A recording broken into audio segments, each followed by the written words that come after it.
ಕಾಂಗ್ರೆಸ್ ಕುರ್ಚಿ ಕುರುಕ್ಷೇತ್ರದಲ್ಲಿ ಮತ್ತೊಂದು ಟ್ವಿಸ್ಟ್.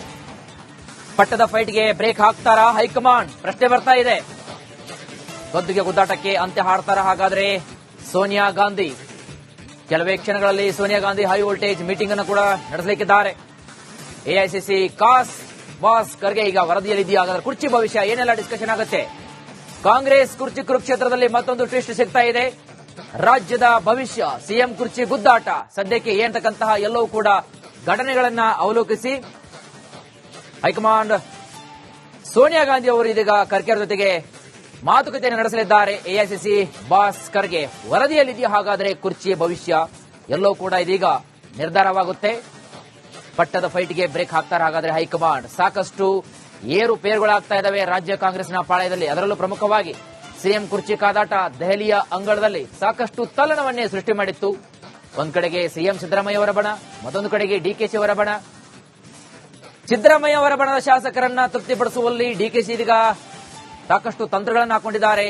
ಮತ್ತೊಂದು ಕಡೆಗೆ ಅಹಿಂದ ನಾಯಕ ಸತೀಶ್ ಜಾರಕಿಹೊಳಿ ಜೊತೆಗೂ ಕೂಡ ಮೀಟ್ ಆಗಿದ್ದಾರೆ. 15 ನಿಮಿಷಗಳ ಕಾಲ ಚರ್ಚೆ ಮಾಡಿದ್ದಾರೆ, 20 ನಿಮಿಷಗಳ ಕಾಲ ಚರ್ಚೆ ಮಾಡಿದ್ದಾರೆ, ಮುಖಾಮುಖಿಯಾಗಿ ಮಾತನಾಡಿದ್ದಾರೆ. ಮತ್ತೊಂದು ಕಡೆಗೆ ಜಾರಕಿಹೊಳಿ ಅವರು ಕೂಡ ಹೇಳ್ತಾ ಇದ್ರು, ಮಾತಾಡ್ತೀವಿ, ನಾವೆಲ್ಲರೂ ಕೂಡ ಸಂಪುಟ ಸಭೆಯ ಕೊಲೀಗ್ಸ್ ಆಗಿರೋದ್ರಿಂದ ಹೀಗಿದ್ದೀವಿ. ಹಾಗಾದ್ರೆ ಏನಾಗಲಿದೆ ಕುರ್ಚಿ ಭವಿಷ್ಯ ಅಂತ ನೋಡಿದಾಗ ಸೋನಿಯಾಗೆ ಕುರ್ಚಿ ಕುರುಕ್ಷೇತ್ರ ವರದಿಯನ್ನ ನೀಡಿದ್ರೆ ಹಾಗಾದ್ರೆ ಖರ್ಗೆ ಅವರು, ಜೊತೆಗೆ ರಾಜ್ಯ ರಾಜಕೀಯದ ವರದಿ ನೀಡಿದ್ದಾರ ಹಾಗಾದ್ರೆ ಎಐಸಿಸಿ ಬಾಸ್? ಕೆಲವೊಂದಿಷ್ಟು ಪ್ರಮುಖ ಅಂಶವನ್ನು ನೋಡಿದಾಗ ಕಳೆದ ಭಾನುವಾರವೇ ರಿಪೋರ್ಟ್ ಸಲ್ಲಿಸಿದ್ದಾರೆ ಮಲ್ಲಿಕಾರ್ಜುನ್ ಖರ್ಗೆ ಅವರು. ಹಾಗಾಗಿ ಇಂದು ಸೋನಿಯಾ ರಾಹುಲ್ ಜೊತೆಗೆ ಮಲ್ಲಿಕಾರ್ಜುನ್ ಖರ್ಗೆ ಅವರು ಚರ್ಚೆಯನ್ನು ನಡೆಸಲಿಕ್ಕಿದ್ದಾರೆ. ರಾಜ್ಯ ಕಾಂಗ್ರೆಸ್ ಕಿತ್ತಾಟದ ಬಗ್ಗೆ ನಾಯಕರ ಮಾತುಕತೆ ಕೂಡ ಸಾಧ್ಯತೆ ಇದೆ. ಇನ್ನು ಖರ್ಗೆ ಬತ್ತಳಿಕೆಯಲ್ಲಿದೆಯಾ? ಗದ್ದುಗೆ ಗುದ್ದಾಟದ ಕುರಿತ ಒಂದು ರಿಪೋರ್ಟ್ ಪ್ರಶ್ನೆ ಬರ್ತಾ ಇದೆ.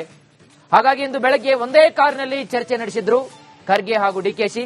ವರಿಷ್ಠರಿಗೆ ಖಡಕ್ ಸಂದೇಶವನ್ನ ರವಾನಿಸಿದ್ರ ಡಿಸಿಎಂ ಡಿಕೆ ಶಿವಕುಮಾರ್ ಅಂತಕ್ಕಂತಹ ಪ್ರಶ್ನೆ ಬರ್ತಾ ಇದೆ. ಹಾಗಾಗಿ ಎಲ್ಲವನ್ನೂ ಕೂಡ ನೋಡಿದಾಗ ಇದೀಗ ಎಐಸಿಸಿ ಅಧ್ಯಕ್ಷ ಮಲ್ಲಿಕಾರ್ಜುನ್ ಖರ್ಗೆ ಹಾಗೂ ರಾಹುಲ್ ಗಾಂಧಿ, ಸೋನಿಯಾ ಗಾಂಧಿ ಇವೆಲ್ಲರ ಒಂದು ನೇತೃತ್ವದಲ್ಲಿ ಚರ್ಚೆ ಆಗಲಿಕ್ಕೆ ಇನ್ನೇನು ಕೆಲವೇ ಸಮಯ ಇದೆ. ಹಾಗಾಗಿ ಕುರ್ಚಿ ಕುರುಕ್ಷೇತ್ರದಲ್ಲಿ ಅಂತಿಮವಾದ ಚದುರಂಗದಾಟ ಶುರು ಮಾಡಿದ್ದಾರೆ. ಗದ್ದುಗೆ ಗುದ್ದಾಟದಲ್ಲಿ ಡಿಕೆ ಬ್ರದರ್ಸ್ ನಡೆ ಇನ್ನೂ ಕೂಡ ನಿಗೂಢವಾಗಿದೆ. ಯಾರಿಗೂ ಕೂಡ ಗೊತ್ತಾಗ್ತಾ ಇಲ್ಲ. ಒಂದು ಸಣ್ಣ ಕ್ಲೂ ಕೂಡ, ಮುಖ್ಯಮಂತ್ರಿ ಗದ್ದುಗೆ ಏರಲು ಡಿಸಿಎಂ ಡಿಕೆಶಿ ಚಕ್ರ ವ್ಯೂಹವನ್ನ ಹಿಡಿದಿದ್ದಾರೆ. ಎಐಸಿಸಿ ಅಧ್ಯಕ್ಷ ಮಲ್ಲಿಕಾರ್ಜುನ್ ಖರ್ಗೆ, ಡಿಸಿಎಂ ಡಿಕೆಶಿ ಕಾಸ್ ಬಾತ್ ನಡೆಸಿದ್ದಾರೆ. ಕುರುಕ್ಷೇತ್ರದಲ್ಲಿ ಅಂತಿಮ ಡಿಕೆ ಬ್ರದರ್ಸ್ ಅಣ್ಣನ ಒಂದು ನಡೆಯಾದ್ರೆ ಸುರೇಶ್ ಅವರು ನನ್ನ ಅಣ್ಣ ಹೇಗಾದ್ರೂ ಮಾಡಿ ಈ ಅವಧಿಯಲ್ಲಿ ಸಿಎಂ ಆಗಲೇಬೇಕು ಅಂತಕ್ಕಂತಹ ನಿಟ್ಟಿನಲ್ಲಿ ಬಿಗಿಪಟ್ಟನ್ನ ಹಿಡಿದಿದ್ದಾರೆ. ಮತ್ತೊಂದು ಕಡೆಗೆ ಹೈಕಮಾಂಡ್ ನಿಂದ ಪ್ರತ್ಯೇಕವಾಗಿ ಅಂತಮಾಜ್ಗೆ ಸಂದೇಶ ಕೂಡ ರವಾನೆ ಆಗ್ತಾ ಇದೆ. ಸೊ ಹೀಗಾಗಿ ಇವತ್ತು ಮಲ್ಲಿಕಾರ್ಜುನ್ ಖರ್ಗೆ ಅವರ ಜೊತೆಗೆ ಏನಾದರೂ ವಿಷಯಗಳನ್ನು ಮಾತನಾಡಿದ್ರ ನೋಡಿ. ವಿಧಾನಸೌಧಕ್ಕೆ ಸಿಎಂ ಸಿದ್ದರಾಮಯ್ಯ ಆಗಮಿಸ್ತಾ ಇದ್ದಾರೆ. ಇತ್ತ ಶಕ್ತಿ ಸೌಧದಿಂದ ಖರ್ಗೆ, ಡಿಸಿಎಂ ಡಿಕೆಶಿ ಅವರು ನಿರ್ಗಮನವಾಗಿದ್ದಾರೆ. ಸಿದ್ದರಾಮಯ್ಯ ಆಗಮಿಸ್ತಾ ಇದ್ದಂತೆ ಡಿಕೆಶಿ ಅವರು ಅಲ್ಲಿಂದ ನಿರ್ಗಮಿಸಿದ್ದಾರೆ.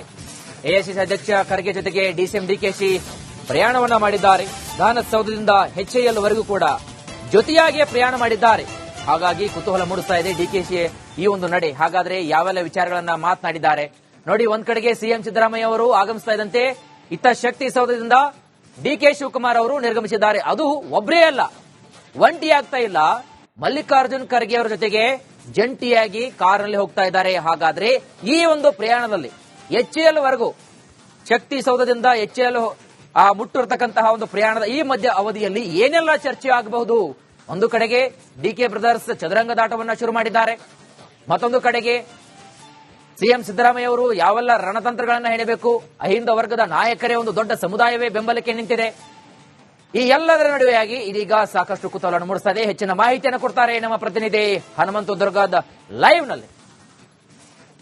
ಎಸ್ ಹನುಮಂತು, ಒಂದ್ ಕಡೆಗೆ ಸಿಎಂ ಸಿದ್ದರಾಮಯ್ಯ ಅವರು ಎಂಟ್ರಿ ಆಗ್ತಾ ಇದ್ದಂತೆ ಮತ್ತೊಂದು ಕಡೆಗೆ ಡಿಕೆ ಶಿವಕುಮಾರ್ ಅವರು ಹೊರಗಡೆ ಎಕ್ಸಿಟ್ ಆಗಿದ್ದಾರೆ. ಅದು ಎಐಸಿಸಿ ಅಧ್ಯಕ್ಷ ಮಲ್ಲಿಕಾರ್ಜುನ್ ಖರ್ಗೆ ಅವರ ಜೊತೆಗೆ ಇದೀಗ ಶಕ್ತಿ ಸೌಧದಿಂದ ಎಚ್ಎಎಲ್ ವರೆಗೂ ಈ ಪ್ರಯಾಣ ಬೆಳೆಸುವ ಮಧ್ಯದಲ್ಲಿ ಸಾಕಷ್ಟು ಮಾತುಕತೆಗಳು ಕೂಡ ನಡೆತಕ್ಕಂತಹ ಸಾಧ್ಯತೆ ಕೂಡ ಇದೆ. ಹಾಗಾಗಿ ಇನ್ನೂ ಕೂಡ ಡಿಕೆಶಿ ಬ್ರದರ್ಸ್ ಅವರ ಒಂದು ನಿಗೂಢ ನಡೆ ಯಾರಿಗೂ ಕೂಡ ಒಂದು ಸಣ್ಣ ಕ್ಲೂ ಕೂಡ ಗೊತ್ತಾಗುತ್ತಲ್ಲ. ಹಾಗಾದ್ರೆ ಸದ್ಯದ ಮಟ್ಟಿಗೆ ಏನೆಲ್ಲ ಮಾಹಿತಿ ಸಿಗ್ತಾ ಇದೆ ಹನುಮಂತು?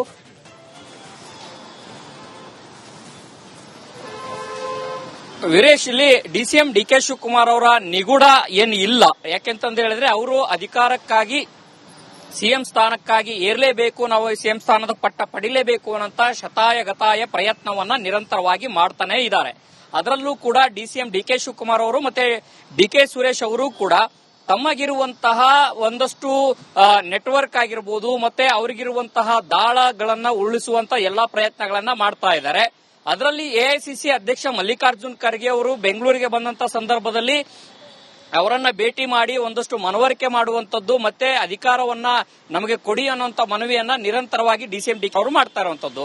ಇವತ್ತು ಕೂಡ ಎಐಸಿಸಿ ಅಧ್ಯಕ್ಷ ಮಲ್ಲಿಕಾರ್ಜುನ್ ಖರ್ಗೆ ಅವರು ವಿಧಾನಸೌಧಕ್ಕೆ ಕಾರ್ಯಕ್ರಮಕ್ಕೆ ಬಂದಂತ ಸಂದರ್ಭದಲ್ಲಿ ವಿಧಾನಸೌಧದಿಂದ ಎಚ್ಎಎಲ್ ವರೆಗೂ ಕೂಡ ಅವರ ಜೊತೆಗೆ ಕಾರಿನಲ್ಲಿ ಪ್ರಯಾಣವನ್ನ ಬೆಳೆಸಿದ್ದಾರೆ.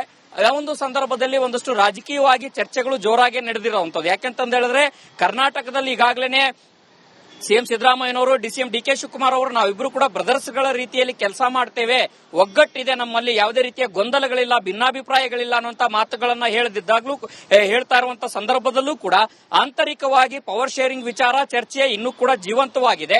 ಮತ್ತೆ ಹೈಕಮಾಂಡ್ ಕೂಡ ಯಾವುದೇ ರೀತಿಯ ಸೂತ್ರ ಆಗಿರಬಹುದು ಮತ್ತೆ ಅಧಿಕಾರ ಹಂಚಿಕೆ ಯಾವಾಗ ಅನ್ನೋದ್ರ ಬಗ್ಗೆ ಯಾವುದೇ ರೀತಿಯ ರಹಸ್ಯವನ್ನ ಈ ಕ್ಷಣದವರೆಗೂ ಬಿಟ್ಟುಕೊಟ್ಟಿಲ್ಲ. ಆ ಹೈಕಮಾಂಡ್ ನ ರಹಸ್ಯ ಏನು ಅಂತ ತಿಳಿಯುವಂತ ಪ್ರಯತ್ನ ಎರಡೂ ಕಡೆಯಿಂದಲೂ ಕೂಡ ನಡೀತಾ ಇದೆ. ಅದರ ಭಾಗವಾಗಿ ಒಂದಷ್ಟು ದೆಹಲಿಗೆ ಹೋಗುವಂತ ಸಂದರ್ಭದಲ್ಲಿ ಚರ್ಚೆಗಳು ಮಾತುಕತೆಯೂ ಕೂಡ ಆಗಿದೆ ಅನ್ನುವಂಥದ್ದು. ಜೊತೆಗೆ ವೋಟ್ ಚೋರಿಯ ವಿಚಾರವೂ ಕೂಡ ಚರ್ಚೆಗಳು ಜೋರಾಗಿ ನಡೆದಿರುವಂತದ್ದು. ಅಂದ್ರೆ ಒಟ್ಟಾರೆಯಾಗಿ ಹೈಕಮಾಂಡ್ ಸೂಚನೆಯ ಮೇರೆಗೆ ಒಗ್ಗಟ್ಟಿನ ಪ್ರದರ್ಶನವನ್ನ ಮಾಡಿದಂತ ಸಂದರ್ಭದಲ್ಲೂ ಕೂಡ ಮತ್ತೊಂದು ಕಡೆ ಚಳಿಗಾಲದ ಅಧಿವೇಶನ ನಡೆಯುವಂತ ಸಂದರ್ಭದಲ್ಲಿ ಒಗ್ಗಟ್ಟಿನ ಜಪ. ಯಾಕಂತ ಹೇಳಿದ್ರೆ ಬಿಜೆಪಿ ನಾಯಕರು ಅವಿಶ್ವಾಸ ಮಂಡಿಸ್ತಾರೆ ಅನ್ನೋ ಕಾರಣಕ್ಕಾಗಿನೇ ನಾವೆಲ್ಲರೂ ಕೂಡ ಒಂದಾಗಿರಬೇಕು ಅನ್ನೋಂತ ನಿಟ್ಟಿನಲ್ಲಿ ಸಂದೇಶಗಳು ಕೊಟ್ಟಂತೆ ಕಾಣಿಸ್ತಾ ಇದೆ.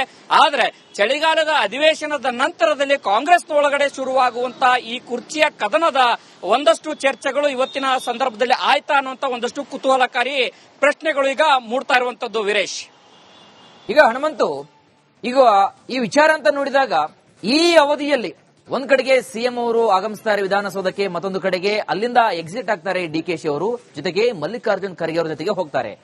ಸೊ ಎಲ್ಲ ಒಂದು ಕಡೆ ಈ ಒಂದು ನಡೆ ಇದೆಯಲ್ಲ, ರಾಜ್ಯದ ಜನತೆಗೆ ಏನ್ ಸಂದೇಶ ರವಾನೆ ಆಗುತ್ತೆ ಅಂತಕ್ಕಂಥದ್ದು, ಮತ್ತೊಂದು ಕಡೆಗೆ ಇದು ವಿರೋಧ ಪಕ್ಷಗಳಿಗೆ ಅಸ್ತ್ರವಾಗುತ್ತಾ ಅಂತಕ್ಕಂಥದ್ದು. ಸದ್ಯದ ಮಟ್ಟಿಗೆ ಉರಿತಕ್ಕಂತಹ ಒಂದು ಬೆಂಕಿಯಲ್ಲಿ ತುಪ್ಪ ಸುರಿದಂತಾಗಿದೆಯಾ ಈ ಒಂದು ಸದ್ಯದ ಪರಿಸ್ಥಿತಿ ಅಂತಕ್ಕಂಥದ್ದು, ಏನ್ ಹೇಳ್ತೀರಿ?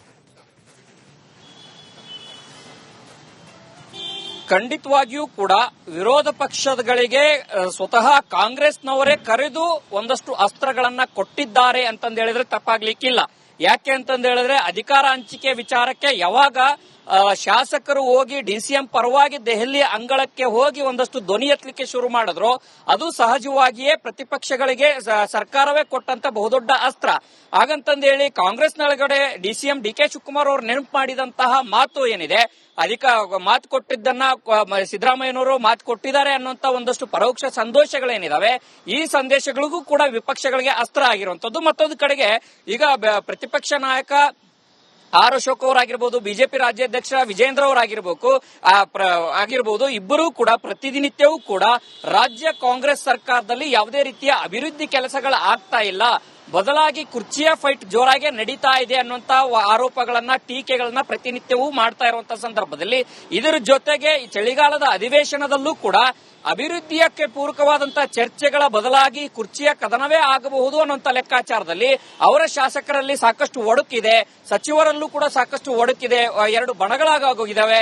ಆ ಒಂದು ಬಣಗಳನ್ನ ಒಗ್ಗೂಡಿಸುವಂತ ಕಾರ್ಯತಂತ್ರವನ್ನ ಈಗ ಇಬ್ಬರೂ ಕೂಡ ಮಾಡ್ತಾ ಇದ್ದಾರೆ. ಅದರ ಭಾಗವಾಗಿಯೇ ವಿಪಕ್ಷಗಳ ಅವಿಶ್ವಾಸದ ವಿಚಾರವನ್ನ ಎತ್ತುತ್ತಾ ಇದ್ದಾರೆ ಅನ್ನುವಂತ ವಿಚಾರವನ್ನ ಸ್ವತಃ ಸಿಎಂ ಸಿದ್ದರಾಮಯ್ಯನವರು ಕೂಡ ಮತ್ತೆ ಕಾಂಗ್ರೆಸ್ ನಾಯಕರು ಕೂಡ ಹೇಳ್ತಾ ಇದ್ದಾರೆ ಅನ್ನುವಂತ ಆರೋಪಗಳು ಬಿಜೆಪಿ ಮಾಡಿದ್ದಾರೆ. ಅಂದ್ರೆ ಇಂತಹ ಚರ್ಚೆಗಳು ನಡೆಯುವಂತಹ ಸಂದರ್ಭದಲ್ಲಿ ಎಐಸಿಸಿ ಅಧ್ಯಕ್ಷ ಮಲ್ಲಿಕಾರ್ಜುನ್ ಖರ್ಗೆ ಅವರ ಜೊತೆಗೆ ಹೋಗಿ ಡಿಸಿಎಂ ಡಿಕೆ ಶಿವಕುಮಾರ್ ಅವರು ಒಂದು ವಿಧಾನಸೌಧದಿಂದ ಎಚ್ಎಎಲ್ ವರೆಗೂ ಹೋಗುವಂತಹ ಸಂದರ್ಭದಲ್ಲಿ ನಡೆಸಿರುವಂತಹ ಮಾತುಕತೆ, ಅದು ಅವರನ್ನ ಕೇಳದಂತ ಸಂದರ್ಭದಲ್ಲಿ ಸಹಜವಾಗಿ ಪಕ್ಷ ಸಂಘಟನೆ ಆಗಿರಬಹುದು, 14ನೇ ತಾರೀಕಿಗೆ ನಡೀತಾ ಇರುವಂತಹ ಒಂದು ವೋಟ್ ಚೋರಿ ಅಭಿಯಾನದ ವಿಚಾರಗಳು ಆಗಿರೋ ಈ ಚರ್ಚೆಗಳನ್ನ ಮಾಡಿದ್ದೇವೆ. ಯಾಕಂತ ಹೇಳಿದ್ರೆ ಕೆಪಿಸಿಸಿ ಅಧ್ಯಕ್ಷರಾಗಿ ಅದು ನನ್ನ ಮೇಲೆ ಇರುವಂತಹ ಜವಾಬ್ದಾರಿ ಅನ್ನುವಂತ ಮಾತನ್ನ ಡಿಸಿಎಂ ಡಿಕೆ ಶಿವಕುಮಾರ್ ಅವರು ಹೇಳಬಹುದು. ಆದ್ರೆ ಸಹಜವಾಗಿ ರಾಜಕೀಯ ಎದುರಾಳಿಗಳಿಗಾಗಿರ್ಬೋದು ಮತ್ತೆ ಸಾರ್ವಜನಿಕರಿಗಾಗಿರ್ಬೋದು, ಅದರ ಜೊತೆಗೆ ಸಿಎಂ ಸಿದ್ದರಾಮಯ್ಯನವರ ಬಣದಲ್ಲಿ ಗುರುತಿಸಿಕೊಂಡಿರುವಂತಹ ಶಾಸಕರು, ಸಚಿವರು, ಕಾರ್ಯಕರ್ತರು, ಮತ್ತೊಂದು ಕಡೆಗೆ ಡಿಸಿಎಂ ಡಿಕೆ ಶಿವಕುಮಾರ್ ಅವರ ಬಣದಲ್ಲಿ ಗುರುತಿಸಿಕೊಂಡಿರುವಂತಹ ನಾಯಕರು, ಕಾರ್ಯಕರ್ತರು, ಸಚಿವರು, ಅವರಿಗೆಲ್ಲ ಒಂದ್ ರೀತಿ ಬೇರೆ ಕುತೂಹಲಕಾರಿ ಸಂದೇಶಗಳು ರವಾನೆ ಆಗುತ್ತೆ ಅಂತ ಹೇಳಿದ್ರೆ ತಪ್ಪಾಗ್ಲಿಕ್ಕಿಲ್ಲ.